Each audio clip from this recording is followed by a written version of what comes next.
오늘 우리에게 주시는 하나님의 말씀은 시편 45편입니다. 구약성경 835면 시편 45편 1절에서 17절 말씀을 함께 고백드리겠습니다. 하나님의 말씀입니다. 함께 고백드립니다. 내 마음이 좋은 말로 왕을 위하여 지은 것을 말하리니 내 혀는 글솜씨가 뛰어난 서기관의 붓끝과 같도다. 왕은 사람들보다 아름다워 은혜를 입술에 머금니 그러므로 하나님이 왕에게 영원히 복을 주시는도다. 용사여 칼을 허리에 차고 왕의 영화와 위엄을 입으소서. 왕은 진리와 온유와 공유를 위하여 왕의 위엄을 세우시고 병거에 오르소서. 왕의 오른손이 왕에게 놀라운 일을 가르치리이다. 왕의 화살은 날카로운 왕의 원수의 염통을 뚫으니 만민이 왕 앞에 엎드려지는도다. 하나님이여, 주의 보좌는 영원하며 주의 나라의 균은 공평한 균이다. 왕은 정의를 사랑하고 악을 미워하시느니 그러므로 하나님 곧 왕의 하나님이 즐거움의 기름을 왕에게 부어 왕의 동료보다 뛰어나게 하셨나이다. 왕의 모든 옷은 모략과 침향과 육개의 향기가 있으며 상하국에서 나오는 현악은 왕을 즐겁게 하도다. 왕이 가까이 하는 여인들 중에는 왕의 딸들이 있으며 왕후는 오빌의 금으로 꾸미고 왕의 오른쪽에 서도다. 딸이여, 듣고 보고 귀를 기울일지어다. 내 백성과 내 아버지 짐을 잊어버릴지어다. 그리하면 왕이 내 아름다움을 사모하실지라. 그는 내 주인이시니 너는 그를 경배할지어다. 두로의 딸은 예물을 드리고 백성 중 부한 자도 내 얼굴 보기를 원하리로다. 왕의 딸은 궁중에서 모든 영화를 누리니 그의 옷은 금으로 수놓았도다. 수놓은 옷을 입은 그는 왕께로 인도함을 받으며 시종하는 친구 처녀들도 왕께로 이끌려 갈 것이라. 그들은 기쁨과 즐거움으로 인도함을 받고 왕궁에 들어가리로다. 왕의 아들들은 왕의 조상들을 계승할 것이라.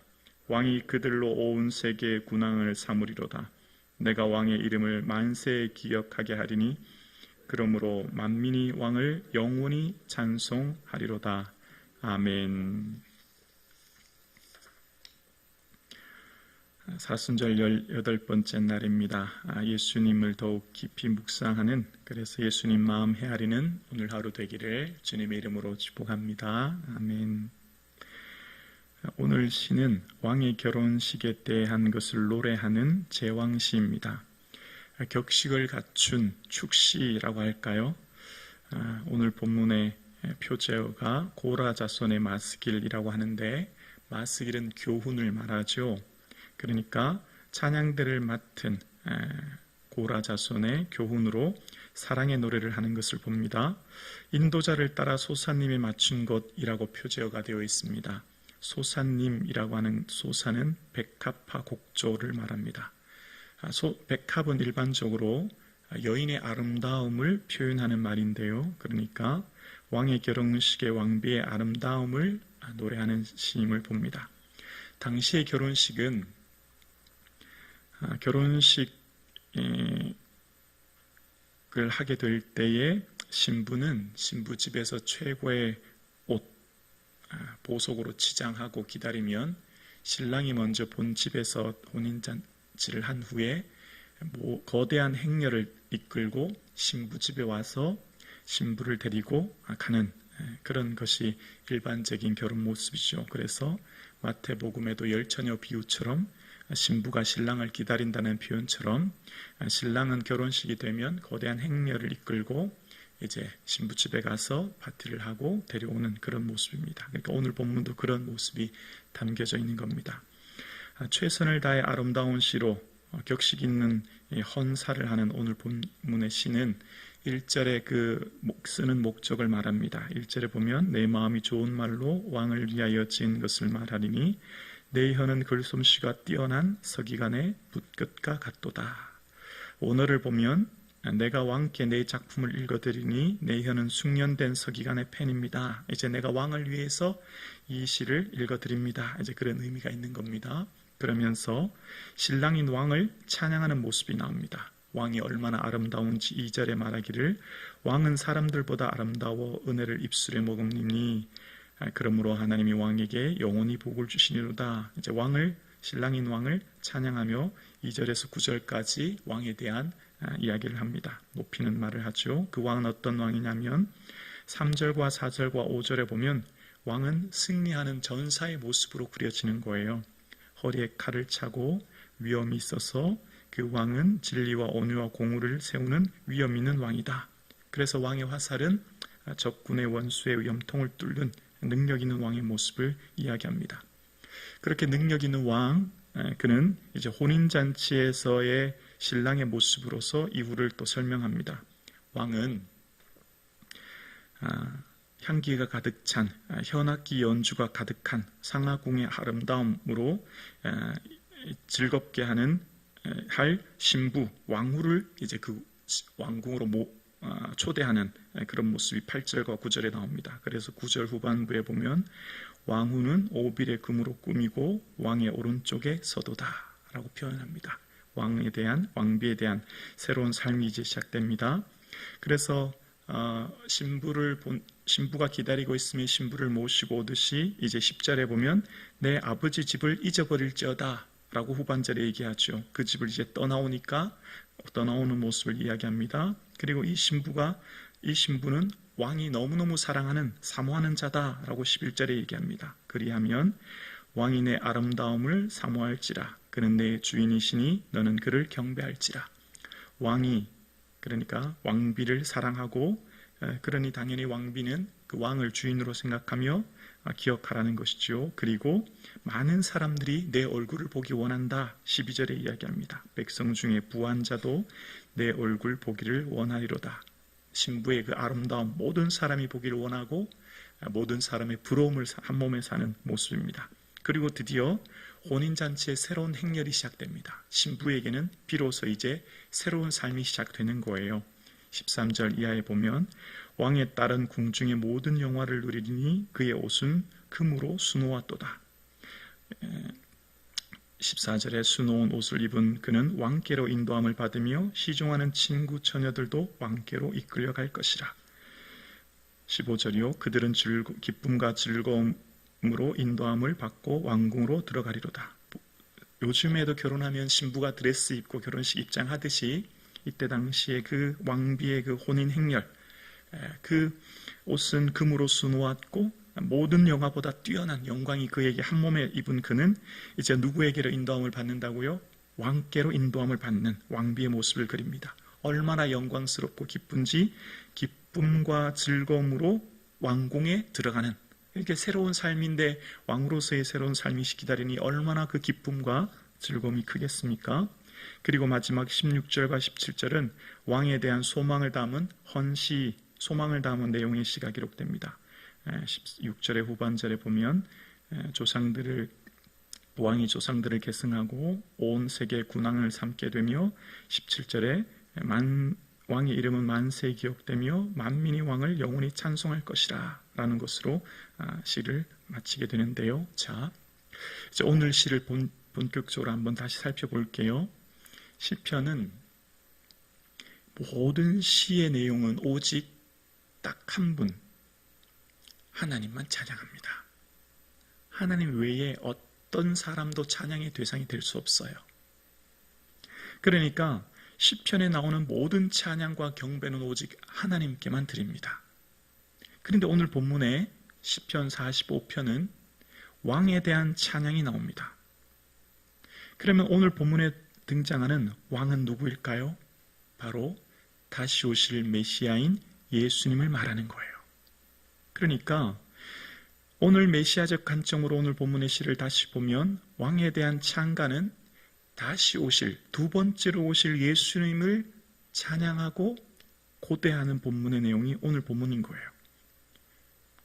일반적으로 유대인들 또 성경에서는 교회를 뭐로 표현하죠? 성도를 신부로 표현하죠. 예수님은 신랑이시죠. 그 신랑 되신 예수님이 다시 오실 때 우리는 주님과의 온전한 연합을 이루는 그 하나님 나라로 이끌림 받아 새로운 삶이 우리에게 시작되는 거죠. 그러니까 오늘 본문의 왕의 혼인의 모습은 신부된 교회, 우리가 신랑 되신 예수님을 온전히 맞이할 그날, 그 영광스러운 날의 그 놀라운 은혜와 영광을 오늘 본문에 녹아져 있는 겁니다. 신부는 혼인과 함께 아버지 집을 떠나 새로운 왕궁으로 기쁨과 즐거움으로 놀라운 영광스러운 중에 새로운 삶이 시작되는 것을 오늘 본문이 그리는 거예요. 궁중의 모든 영화, 금으로 수놓은 옷을 입고 왕께로 인도함을 받은 그는 기쁨과 즐거움이 넘치는 그 은혜를 묘사합니다. 그때가 언제입니까? 예수님 다시 오실 그때. 신부된 우리가 예수님을 온전히 맞이할 그날, 우리는 새로운 삶이 시작되어지고 그 놀라운 영광 중에 주를 맞이할 그날을 고대하며 바라보는 저와 여러분 되기를 주의 이름으로 축원합니다. 오늘 본문의 시는 그것을 말하는 거예요. 그러니까 고라 자손들의 후손들이 기대하는 그 메시아에 대한 소망이 오늘 본문에 담겨져 있는 거죠. 마찬가지로 오늘 사순절을 살아가는 저와 여러분에게 오늘 본문은 말하고 있습니다. 얘들아, 너희들은 나를 얼마나 학수고대하며 기다리고 있느냐. 내가 곧 너희에게 갈 거야. 그날은 기쁨과 즐거움, 영광과 영화의 날이다. 그걸 본문이 우리에게 말해주고 있는 거예요. 여러분, 오늘 살아가는 저와 여러분의 삶 가운데 우리의 소망을 저 영원한 하나님 나라에 둘 수 있기를 주의 이름으로 축원합니다. 이 땅은 잠시 머무르는 곳이죠. 잠깐 있을 곳입니다. 우리가 영원히 머무를 곳은 하나님 나라지요. 여러분, 하나님 나라, 그 천국 얼마나 사모하세요? 그날이 얼마나 기쁨과 영광의 날일까요? 여러분 생각해 보셨나요? 주님 다시 오실 때, 또 우리가 그 하나님 나라의 영광에 들어갈 때 그 영광이 얼마나 큰지를 여러분 생각해 보셨나요? 정말 우리가 기대하고 바라는 그 하나님 나라가 얼마나 영광스러울지 우리는 상상할 수도 없을 것입니다. 오늘 본문이 말하는 거예요. 그날에 우리는 기쁨과 즐거움으로 인도함을 받고 왕궁으로 들어가는 그날이 얼마나 영광스러운지를 본문은 우리에게 이야기하는 것입니다. 왕을 만난 왕비는 이제 왕궁에서 새로운 삶이 시작되듯이 우리에겐 새로운 하나님 나라의 영광이 우리에게 기다리고 있습니다. 그 소망 가지고 오늘을 살 수 있기를 주의 이름으로 축원합니다. 그러니까 오늘 살아가는 저와 여러분, 삶의 중심, 무게 중심을 이 땅에 두면 안 돼요. 우리의 삶의 무게 중심은요, 하나님 나라에 둬야 됩니다. 그래야 이 하루의 삶을 선택의 순간에 조금 더 하나님 기뻐하는 선택의 순간을 결정할 수 있는 거예요.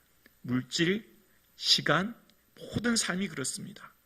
이 땅에 소망 두는 삶과 하나님 나라에 소망 두는 삶의 결정의 가치의 순간이 달라져요. 본문은 우리에게 끊임없이 말하는 거예요.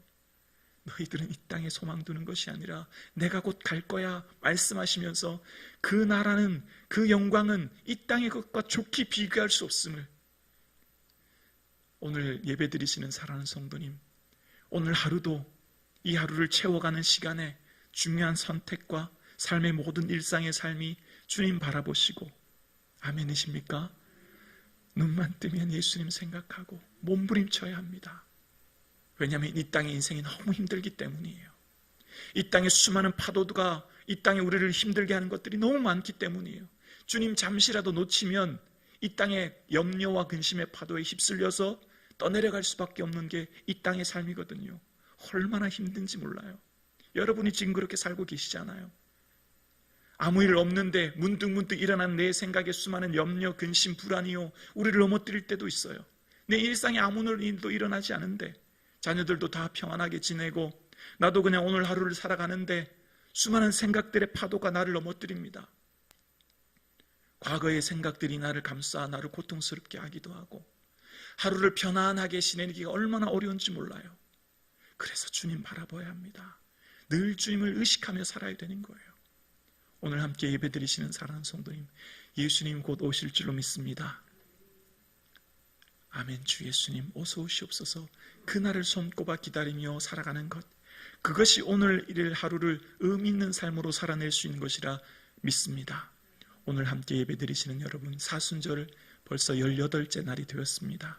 이제 곧 주님께서는 십자가를 지시고 부활하실 날이 다가오고 있습니다. 우리에게도 곧 주님을 맞이할 날이 얼마 남지 않았습니다. 그날을 바라보고 오늘도 사실 수 있기를 주의 이름으로 축원합니다.